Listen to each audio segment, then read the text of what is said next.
சிங்கம் வாயில் தானாக மாட்டிக்கொண்ட ஒரு கதை சொல்லுவார்கள். அது போன்று ஏற்கனவே தமிழ்நாடு அரசு சிறப்பாக விசாரித்துக் கொண்டிருந்தது. இந்த விசாரணையில் மிரட்டல் வரப்போவதில்லை, நியாயமான விசாரணை நடந்திருக்கும்.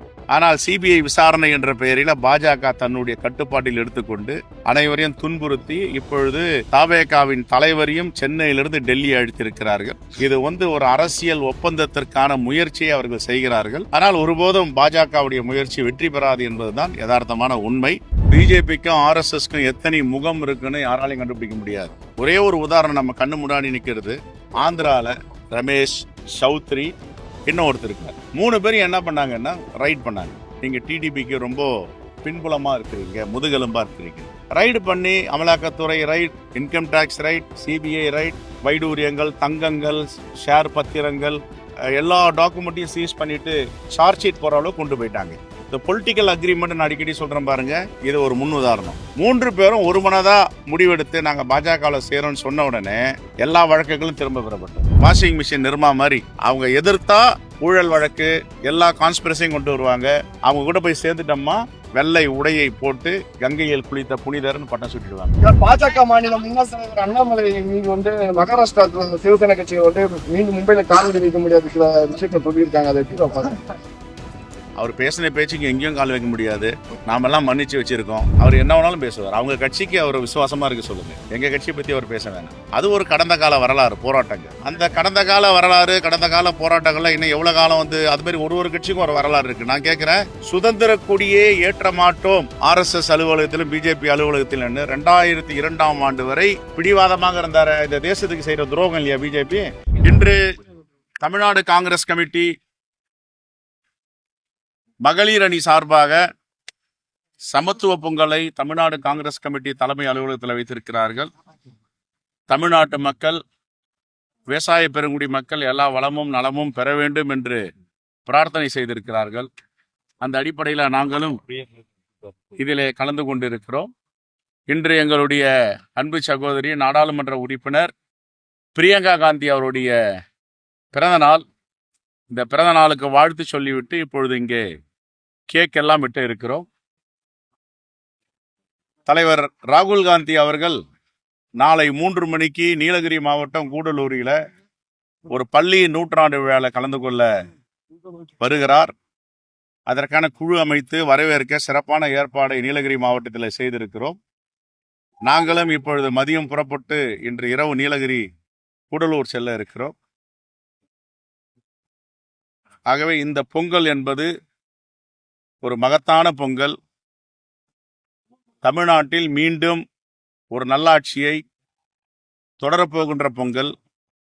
ஆகவே தமிழ்நாட்டு மக்கள் எல்லோருக்கும், புலம்பெயர்ந்த தமிழர்களுக்கும், உலகமெங்கும் இருக்கின்ற தமிழர்களுக்கும் எங்களுடைய காங்கிரஸ் பேரியக்கத்தின் சார்பாக பொங்கல் வாழ்த்துக்களை தெரிவித்துக் கொள்கிறோம். காங்கிரஸ் மகத்தான பொங்கலாக இந்த ஆண்டு இருக்குமா? ஆட்சி அதிகாரத்தில் பங்கு அப்படின்ற கேள்வி அதிகரிச்சிருக்கு. ஆனா நேற்று திமுக அமைச்சர் ஐ பெரியசாமி பேசும்போது அதற்கான வாய்ப்பு இல்லை அப்படின்னு சொல்லி எல்லோருக்கும் ஒரு கருத்து இருக்கு. அவருடைய கருத்தை அவர் சொல்லியிருக்காரு. இங்க இருக்கிறவங்க சிலர் எங்க கருத்தை சொல்லியிருக்காங்க. கருத்துரிமை இருக்கு, பேசுறாங்க. முடிவு செய்ய வேண்டியது தமிழ்நாட்டின் இந்தியா கூட்டணியின் தலைவராக இருக்கும் மாண்புமிகு முதலமைச்சர் அண்ணன் தளபதி அவர்களும், எங்களுடைய தலைவர் அகில இந்திய காங்கிரஸ் கமிட்டி தலைவர் மல்லிகார்ஜுன கார்கே அவர்களும், தலைவர் ராகுல் காந்தி அவர்களும் இந்த தேசத்தின் எதிர்க்கட்சி தலைவராக இருப்பார். நல்ல முடிவு செய்வார்கள். சார், நாளைக்கு அந்த பள்ளி நிகழ்ச்சி மட்டும்தானா இல்ல வேற ஏதாவது நிர்வாகிகள் கூட்டம் இருக்கா? பள்ளி நிகழ்ச்சி தான். பொங்கல் வைப்பதற்கு அங்கே அழைப்பு விடுத்திருக்கிறார்கள். இன்னும் ஒப்புதல் கிடைக்கவில்லை. ஒப்புதல் கிடைத்தோடு பொங்கல் விழாவும் நடத்தும். கூட்டணி கட்சி நிர்வாகிகளை சந்திக்க வாய்ப்பு இருக்கா சார்? எதுங்க? சிங்கம் வாயில் தானாக மாட்டிக்கொண்ட ஒரு கதை சொல்லுவார்கள். அது போன்று ஏற்கனவே தமிழ்நாடு அரசு சிறப்பாக விசாரித்துக் கொண்டிருந்தது. இந்த விசாரணையில் மிரட்டல் வரப்போவதில்லை, நியாயமான விசாரணை நடந்திருக்கும். ஆனால் சிபிஐ விசாரணை என்ற பெயரில் பாஜக தன்னுடைய கட்டுப்பாட்டில் எடுத்துக்கொண்டு அனைவரையும் துன்புறுத்தி இப்பொழுது தவேகாவின் தலைவரையும் சென்னையிலிருந்து டெல்லி அழைத்திருக்கிறார்கள். இது ஒரு அரசியல் ஒப்பந்தத்திற்கான முயற்சியை அவர்கள் செய்கிறார்கள். ஆனால் ஒருபோதும் பாஜகவுடைய முயற்சி வெற்றி பெறாது என்பதுதான் யதார்த்தமான உண்மை. எல்லோரையும் அச்சுறுத்த வேண்டும். தன்னுடைய அரசியல் ஒப்பந்தத்திற்கு வந்தால், பொலிட்டிக்கல் அக்ரிமெண்ட் எல்லாமே காணாம போய்விடும். எதை வேண்டுமானாலும் திரும்ப பெறுவார்கள். ஒத்து வரவில்லை என்றால் என்னென்ன தொந்தரவு கொடுக்க முடியுமோ, பிரச்சனை ஏற்படுத்த முடியுமோ அனைத்தும் ஏற்படுத்துவார்கள். அவர்களுக்கு சாதகமாக வரவில்லை என்றால் அனைத்தையும் சிதைப்பார்கள். இதுதான் கடந்த கால வரலாறு. சார், பாஜக இப்ப வந்து விஜய் வந்து பாஜகவுடைய பி டீம்னு ஆரம்பத்துல இருந்து அவர் கட்சி தொடங்கணும்னு சொன்னாங்க. ஆனா இப்ப விஜயுமே வந்து பிஜேபி சென்சார் கொடுக்காம இந்த பிரச்சனை சிபிஐ பிஜேபிக்கும் ஆர்எஸ்எஸ்க்கும் எத்தனை முகம் இருக்குன்னு யாராலையும் கண்டுபிடிக்க முடியாது. ஒரே ஒரு உதாரணம் நம்ம கண்ணு முன்னாடி நிற்கிறது. ஆந்திரால தெலுங்கு தேசம் கட்சி நாடாளுமன்ற மாநிலங்களவை உறுப்பினர்கள் 3 பேர், ரமேஷ், சௌத்ரி, இன்னொருத்தர் இருக்கார். 3 பேரும் என்ன பண்ணாங்கன்னா ரைட் பண்ணாங்க. நீங்க டிடிபிக்கு ரொம்ப பின்புலமா இருக்கிறீங்க, முதுகெலும்பா இருக்கிறீங்க. ரைடு பண்ணி அமலாக்கத்துறை raid, income tax raid, CBI raid, வைடூரியங்கள், தங்கங்கள், ஷேர் பத்திரங்கள், எல்லா டாக்குமெண்ட்டையும் சீஸ் பண்ணிட்டு சார்ஜ் ஷீட் போற அளவுக்கு கொண்டு போயிட்டாங்க. இந்த பொலிட்டிக்கல் அக்ரிமெண்ட் நான் அடிக்கடி சொல்றேன் பாருங்க, இது ஒரு முன் உதாரணம். 3 பேரும் ஒரு மனதா முடிவெடுத்து நாங்க பாஜகவில் சேரோம்னு சொன்ன உடனே எல்லா வழக்குகளும் திரும்ப பெறப்பட்டது. எங்க இருக்கு? சௌத்ரி மேல ஆந்திரால எங்க வழக்கு இருக்கு? ரமேஷ் மேல எங்க வழக்கு இருக்கு? இன்னொருத்தர் இருக்கார், அவர் பேர் எனக்கு தெரியல. 3 நாடாளுமன்ற இன்னைக்கு வெப்சைட்ல போனீங்களா தெரியும். அது எதுக்காக வழக்கு போட்டாங்க, எதுக்காக பறிமுதல் செய்தாங்க, எதற்காக சிறையில் அடைச்சாங்க, எதற்காக குற்றப்பத்திரிகை தாக்கல் பண்ணாங்க. அவங்க சேர்ந்த உடனே புனிதவான்கள் கங்கையில் குளித்த மாமனிதர்களா புனிதர்களா ஆக்கி கொண்டு வந்துட்டாங்க. வாஷிங் மிஷின் நிர்மா மாதிரி அவங்க எதிர்த்தா ஊழல் வழக்கு எல்லா கான்ஸ்பிரசியும் கொண்டு வருவாங்க.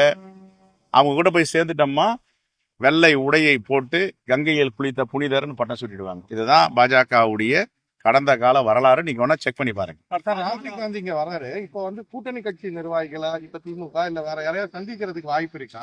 இல்ல, அவர் முழுக்க பள்ளி நிகழ்ச்சிக்கு, கூடலூர் பள்ளி நிகழ்ச்சிக்கு மட்டும்தான் வராரு. 100ஆண்டு விழாவுக்கு வராரு. ஓகே, டெல்லியில வந்து உங்களை அழைச்சிருக்கிறதா சொல்லியிருக்காங்க சார். 18ஆம் தேதி டெல்லியில கூட்டம் இருக்கு அப்படின்ற மாதிரி சொல்லியிருக்காங்க. என்ன கூட்டம்? எப்பவுமே ஒரு தேர்தல் வரும்போதும் முக்கிய தலைவர்களை அழைத்து கருத்து கேட்பார்கள்.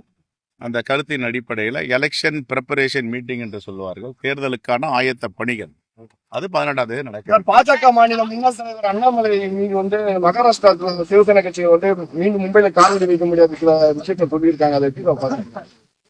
அவர் பேசின பேச்சுக்கு எங்கேயும் கால் வைக்க முடியாது. நாமெல்லாம் மன்னிச்சு வச்சிருக்கோம், போயிட்டு போட்டோம்.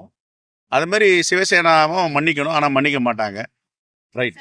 காங்கிரஸ் கட்சி தமிழக மக்களுக்கு செய்த துரோகத்தை பராசக்தி திரைப்படம் வெளிப்படுத்தியிருப்பதா அண்ணாமலை பேசினார். அவர் என்ன வேணாலும் பேசுவார். அவங்க கட்சிக்கு அவர் விசுவாசமா இருக்க சொல்லுங்க. எங்க கட்சியை பத்தி அவர் பேச வேணாம். அது ஒரு கடந்த கால வரலாறு, போராட்டங்கள்.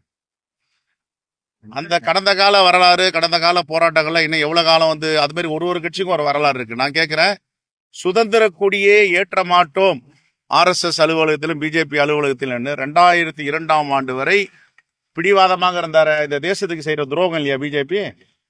சொல்லுங்க, ஏன் 2002 வரைக்கும் அவங்க கொடி ஏற்றல? தேசிய கொடியை எல்லோரும் ஏத்துறாங்க, எல்லா கட்சியும் ஏத்துது, எல்லா அமைப்பையும் ஏத்துது. இந்தியர்களா யார் யார் இந்த பிரஜையா, இந்திய பிரஜையா இருக்காங்களோ, யார் யார் இந்த மண்ணில பிறந்தாங்களோ எல்லோரும் சுதந்திர கொடின்றாங்க.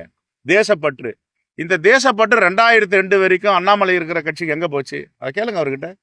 அவர் போய் பிறரை பத்தி பேசலாமா?